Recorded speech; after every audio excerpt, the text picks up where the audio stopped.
Hello po, isang magandang araw po sa atin and kumusta po kayo? Ako po si Melissa and sa lahat po ng mga taga-subaybay po natin, thank you very much. No? Kung sakaling baguhan ka po dito sa channel po natin, dito pinag-uusapan po natin ang iba't ibang klase po ng espiritual. Sa ngayon po, magbibigay po ako ng reading na kung saan alamin natin kung ano po ang pinaka-challenge or problema na haharapin natin ngayong 2026. And alamin din natin po kung ano po ang posibleng dahilan kung bakit tayo nagkakaroon ng ganitong klaseng challenge. And maybe at the end magbibigay din po ako ng advice, lahat po yun sa pamamagitan po ng tarot card. So let's begin. Bago yan, samahan po ninyo ako na tawagin po ang Diyos Ama na sana po bawat isa po sa atin ay basbasan. And maraming salamat po sa biyayang binigay po niya sa ating lahat. And nawa basbasan niya ang ating lahat nating mga pangarap sa buhay and ang ating mga mahal din sa buhay, na sana po is magiging safe po sila or tayong lahat po sa ngayong parating po na 2026. So let's begin po. Okay, clear ko lang po natin. So gagamit po ako ng White Rider and clarification po dito po sa ating Lenormand, and isa po dito sa last po dito sa Oracle card. Gagamit po ako ng Oracle card later on. Alright? Ano ang pinaka-challenge po? Ngayon po Aries na po tayo, So, sorry, ngayon ko lang po na-mention na Aries pala, So, reminded lang po guys, gabay lang po to, Maaari pong mag-resonate, maaari pong hindi. And marami pong salamat sa lahat po ng mga comment niyo, no matter what. Okay? Ano ang pinaka-challenge po ng Aries ngayong taon na to? Unang lumabas po natin is yung tinatawag po natin na Seven of Swords, which is cheating. Aries, okay. Ang pinaka-problema po natin na harapin is yung kasinungalingan. Pwede pong sabihin po natin na ikaw po is nagsisinungaling, ikaw po is hindi nagsasabi ng totoo. Maaari din po na ang issue, ang issue talaga dito is yung somebody is cheating on you, So, both side, pwedeng kayo, pwedeng ibang tao. Since ito ang magiging problema, so pag-uusapan po natin kung bakit, Okay guys, hold on po, And be reminded lang po, na gabay lang po to, Huwag niyo masyadong seryosohin. Alright, And pwede pong mag-resonate, pwede pong hindi. Aries, March 21 to April 19.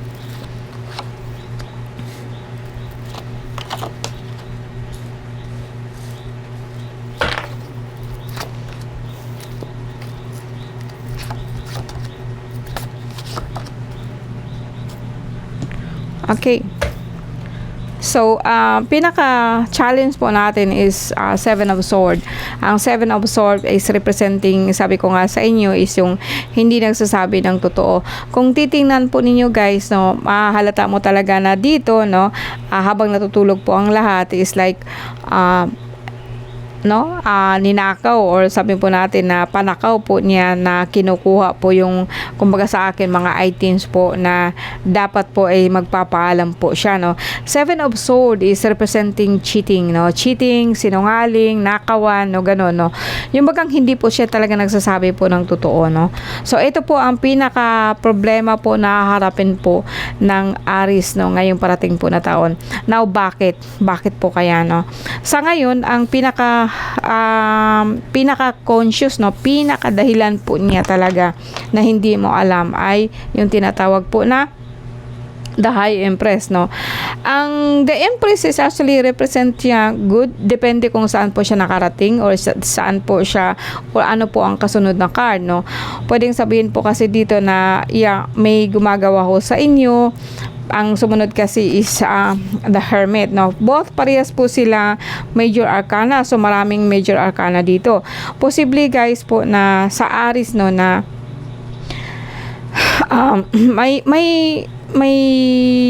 may nakikita ako dito na more on kung hindi ko siya sa card titingnan, parang may nararamdaman po ako sa inyo na meron hong gustong sabihin. Itong tinatawag po natin na mga ancestor, pwedeng sabihin po natin na mga yumao, mga kaluluwa, mga lolo't lola, na kung saan po nagbibigay sa iyo ng warning, na kasi kung tatanungin po natin kung anong dahilan, ang pinakasentro kasi ng card mo is like they already reminded you all long time ago na etong nangyayari sa pamilya mo. Halimbawa po may asawa ka, kumbaga sa akin matagal ng problema to, no, hindi mo lang siya tinatanggap, pa-delay ka lang po, no, kumbaga sa akin hindi mo siya hinaharap, hinahayaan mo lang po siya. Matagal na ito talagang alitan, no, kasi kumbaga ang alitan na to, kasi kung titingnan natin, etong words is labas po siya sa circle of cards mo. Pwedeng sabihin po natin na etong nangyayari sa iyo ngayon, nagsasabi na sa iyo ang mga magulang mo, mga yumao mo, na ang pinili mong tao ay hindi siya karapat-dapat, kasi dumating kasi ang pinakasentro kasi ng card mo is death. Although sabihin po natin na may nakikialam, no, parang may nakikialam spiritually, na parang may nagpapagulo ng utak mo ba, no, ikaw po na Aries po, no, may nagpapagulo po ng utak ninyo, kaya po lumabo or lumawig pa po ang nangyayari po, na kumbaga sa akin dayaan, no.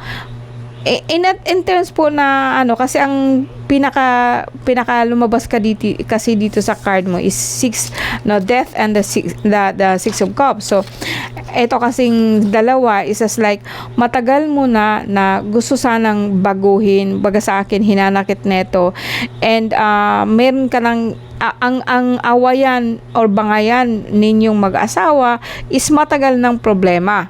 Hindi lang po ito ngayon parating po na 2026, no. Pero ngayong parating na po na to, talaga pong consciously na gusto mo na po talagang mag-end na po siya. Tama na. Pwede ding sabihin po natin na more on sa malalim ba, no, Aries, sa malalim po na kaibuturan po ng puso mo, minsan kasi hindi ka rin nagiging totoo sa mga magulang mo. Kumbaga kung minsan din parang hinahayaan mo lang sila, parang karma ba to, no? Parang kinakarma kayo ng ginagawa mo ngayon, kasi matagal ka na din pong pinagsasabihan nila, no? Hindi lang ito about sa relasyon ninyong mag-asawa, kundi about sa you itself, no? Kasi nakikita ko dito na talaga pong gusto mo sanang magbago na po yung hidwaan ninyo. Ang pinaka-conscious kasi dito is like your mom and your lola, no, generation to generation po, na makita ko dito na lagi na po ikaw talagang pinagsasabihan pero hindi po ikaw nakikinig, no. Ito ang pinaka-masakla, pero actually ang pentacles mo is as like mga magulang mo is like nagpo-provide sa iyo. Pwedeng sabihin na ikaw din po, no, na you are very good provider, Aries, no. And although sabihin po natin na kumbaga ang mga magulang mo nandyan, naka-attach sa'yo, kung minsan hindi mo sila pinapansin, no, and gusto mo na ding bumukod o gusto mo na din po na parang magkakaroon ka rin o magiging malaya ka din. Siguro literal ang magulang mo is very overprotected sa'yo, kumbaga sa akin lahat binibigay sa'yo pero hindi mo lang siya masyadong pinapahalagahan. Ngayon po pa is like ngayon na ikakasal ka or kasal ka na, o sabihin po natin na parang nagkaroon na, I will not say religious, pero parang sabihin ko sa iyo na parang spirituality, parang gusto mo na po talaga na at least ngayong taon na to is haharapin po ang mga problema mo and matapos na to. Kasi parang sa akin is like ang the Hierophant is like nakapagmuni-muni ka na po talaga, no? Magmumuni-muni ka, mag-isip ka, kasi this is your subconscious which is telling you na lahat is actually is ino-offer sa'yo ng mga magulang mo. Ino-offer sa'yo, like binibigay sa'yo ng mga magulang mo, na dapat din po kahit papaano po magiging honest ka din po sa kanila. So in terms of pagdating po sa ibang pagdating naman sa asawa, pagdating naman po sa mga mahal mo sa buhay, or magkaroon ka ng bagong pamilya, so ito din po ang isusukli nila sa'yo, no? Lalo na pagdating po dito sa asawa. Kasi ang lumabas kasi dito sa 6 na card po dito sa natin is like hindi involved ang asawa mo. kundi involved dito ang tinatawag natin your lola, your grandparents, no, and then your mom, no, na kung saan po parang involved po sila sa spirituality. And sa ngayon, parang yun po ang dahilan kung minsan na parang nagtatampo ka, nag-aano ka, na sana I also have my own, no. Hindi lang ito, mararamdaman ko dito, Aries, na malalim, napakalalim po ng itong problema mo na Seven of Sword, no. Hindi ito talaga, I will not say na talagang problema ito, kasi all this Six of Cards is a good one, no. Parang ang ganda po siya. Hindi mo lang siya, kumbaga, hindi mo lang siya, nami-misinterpret mo lang siya. Yung pagkalinga sa'yo na magulang mo, nami-misinterpret mo. Kasi your mother, Cup of Pentacles, no, is like so very good one. So very provided ka po talaga, even in the past, no. And kung minsan, I think gusto mong magbago. Parang may naramdaman ako dito na yung bagang yung ginagawa sa ng magulang mo, like parang nagre-rebuild ka, pero alam mo po na lahat ng ginagawa nila is para sa'yo. And pinaka deep dito is like you also want to be your own. Kumbaga sa akin, gusto mo na rin na kahit papaano magsarili ka, kahit papaano po magkaroon ka po ng yung authenticity ba, yung lahat, kung magkaroon ka man ng kung magkaroon ka man po ng mga bagay-bagay, yung sa iyo na, yung hindi na po galing sa mga magulang mo.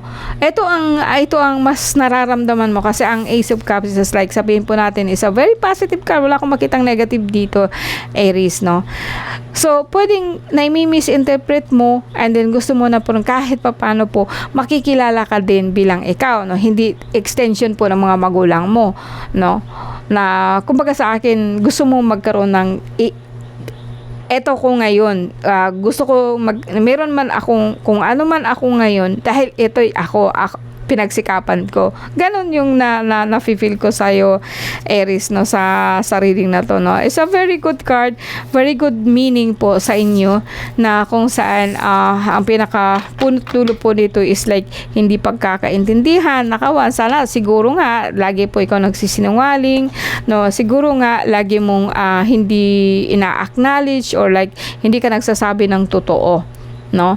And pagdating naman po sa relasyon, hindi, kasi this is only a 7 card, no, parang makikita ko dito na ang lumabas kasi dito is like puro lang po pampamilya ba, from your mother's side, no, from mother, lola, lolo, no, from your mother. Parang babae kasi talaga ang lumalabas dito. And kung sakasakali man you are crying out, no, kung nahirapan ka last year, parang nakikita ko dito na lang po, parang yung bagang gusto mo lang magkaroon po ng sariling version of yourself, not because an extension of your parents, no. So that's it, guys, no. Very good. Ang ganda po ng card po ng Aries po sa ngayon. Tingnan natin dito sa Lenormand, no. So, Aries, no, ano ang pinaka-challenge sa kanila ngayong taon na darating, which is 2026? Pinaka-challenge po sa kanila ngayong 2026. So, ang challenge po natin is Seven of Swords. At saka reminded lang po, Aries, na mas marami po ikaw major arcana na lumabas. So posible na talaga pong tadhana itong mangyayari po sa inyo, kung ano man po ang darating sa 2026. Ring, mga mahal sa buhay, pinag-uusapan po kasi. Okay, so another 9 cards. So pinaka-sentro ng card mo is your 3, no, 3, which is stability, no, para sa akin, no, your health, stability, no. And parang gusto mo nang magkaroon po ng close up, or sabihin po natin na sight, kasi ang sumunod dito is like possibility po na pwede na ikaw pinag-uusapan mo or like ang asawa mo, kasi ang lumating dito kasi is ring. Parang nahihirapan ka na po talaga pagdating po sa personal involvement mo, which is your husband, your wife, no, or sa mga mahal mo sa buhay, na gusto mo na talaga po maputol na po kung ano man po yun. Sight is a resemble of cutting off something, no, pero dumating po kasi dito yung stability. Parang dito posible na pwedeng iniisip mo na matatapos na itong problema po sa inyong dalawang mag-asawa, no? Kasi actually sa totoo lang, nakikinig ka kasi sa mga sabi-sabi ng iba, no? Like a bird actually is parang, you know, pwedeng sabihin po natin na masakit magsalita ang asawa mo. Pwedeng sabihin po natin na nasasaktan ka na po talaga and gusto mo po talagang kumawala na. Etong pangalawang reading natin is mag-correspond po siya doon sa cheating, the Seven of Swords. And eto naman po, like may nakikita din po ako na pangalawang person involved, pangalawang persona na nai-involve sa'yo, pero wala po siyang action kung kayo po ba dito or hindi, no? And pagdating dito sa kabila, may nakikita din po ako na, let's say sabihin po natin na also sight, which is also good, may nakita ako dito na may kaibigan ka rin po na nagtatraidor sa'yo, which is actually parang tinatamaan ka po physically. Pwede sabihin po natin na kulam, no? Sabihin po natin na kulam kasi ang sight at saka ang health magkatabi. And then ang dahilan po nito is yung pera ba, na parang naiinggit siya sa'yo ng sobra, no? So ito ang dahilan. Actually very close friend mo ito, pero hindi mo alam kung ano talaga ang totoong iniisip niya sa'yo. Ito ang dahilan kung minsan napuputol, or kung halimbawa may negosyo ka, ito ang dahilan kung bakit minsan po talaga pong nawawala na lang po yung negosyo mo dahil dito sa kaibigan mo, so-called friend mo, na hindi mo talaga alam na traitor pala siya, no? And dito itong friend na to is a circle, both siya sa may connected po siya sa lalaki, na kung saan po involved po ang asawa mo. Pwedeng sabihin po natin na itong kaibigan mo na to, or so-called close sa'yo na babae, hindi mo alam na ito pala actually nagbibigay sa'yo ng parang ang tamis-tamis niya sa'yo ba, parang napaka-sweet niya sa'yo, pero actually traitor o tinatraidor ka po niya, no?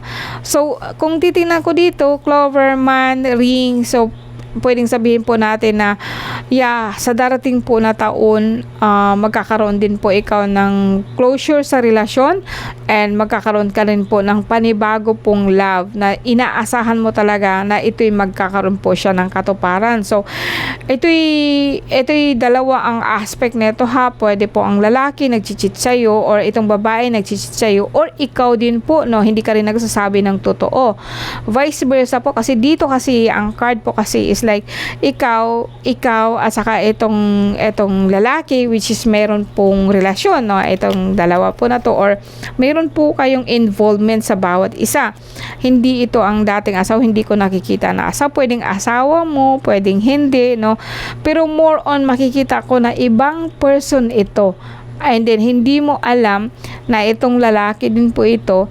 Kung halimbawa asawa mo to, parang naglalaro lang itong dalawang to, itong lalaki na to at saka itong kaibigan mo. Parang kumbaga sa akin, pinapaikot-ikot ka lang, no? Makikita ko dito, guys, na ang babae at saka ang lalaki at saka babaeng ito may relasyon. Kung titingnan mo siya, so confirm ito, guys, no? Okay, itong magkatabi, and lumabas din dito is like ito siya sa the third, kung sasabihin po natin na triangle po na triangle na po ng card, pagkaka-arrange, ito is a ring, and ito po is a man, and ito po yung sa dulo. So pwede sabihin natin na itong babaeng ito na sa'yo, meron ding something na ginagawa dyan po sa close po na lalaki. Wala akong nakikita dito. Pwede sabihin ko ito na para ito sa mga bata pa, na nagsisimula pa lang po na nagkakaroon sila ng relasyon na hindi niya alam sorry na nagkikita pala, no? Aries, nagkikita pala itong kaibigan mo na babae at saka yung jowa mo. Nagkikita sila, mayroon silang usapan, and mayroon silang relasyon, period, no? So, eto, Aries, is like magiging challenge, magiging problema mo nitong nakaraan or itong taon na to, itong parating po na taon, no? Actually, extension po ito ngayon na yung halimbawa, yung sa magulang mo is extension po ito this year, no? I mean, connection po ito this year, and then ang magiging extension din po siya, and ito nga po yung magkakaroon po kayo ng problema ng palalab mo, no? And yeah, so tingnan natin dito kung ano po yung life message ninyo, Aries, March 21 hanggang April 19.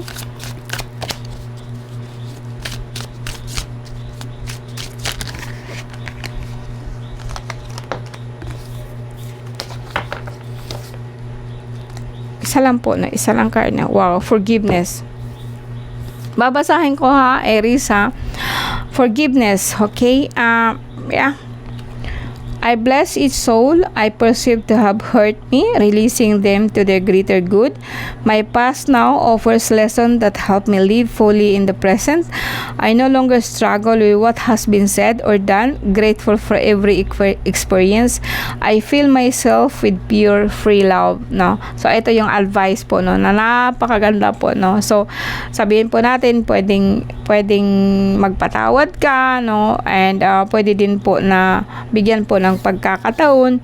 Pero dito sa card ko na nakikita ko is like, I don't see an ending. Pwede pong sabihin po natin na magkakaroon po kayo ng unless po itong babaeng ito is maalis siya sa buhay nyo. Kung hindi po, patuloy po siya kasi wala pa po, hindi mo pa to alam, na hindi mo to alam, or like alam mo, so that's why you are trying to go away, so that's why you are trying to move. Kaso lang po, etong babae kasi is like kumapit talaga sa'yo ng sobra-sobra. Okay, so guys, thank you very much for watching. So hopefully this is gabay only, no? So don't make it so seriously, kasi nga po para sa akin ang card po is pwede pong magbago. Alright, magandang araw po sa ating lahat.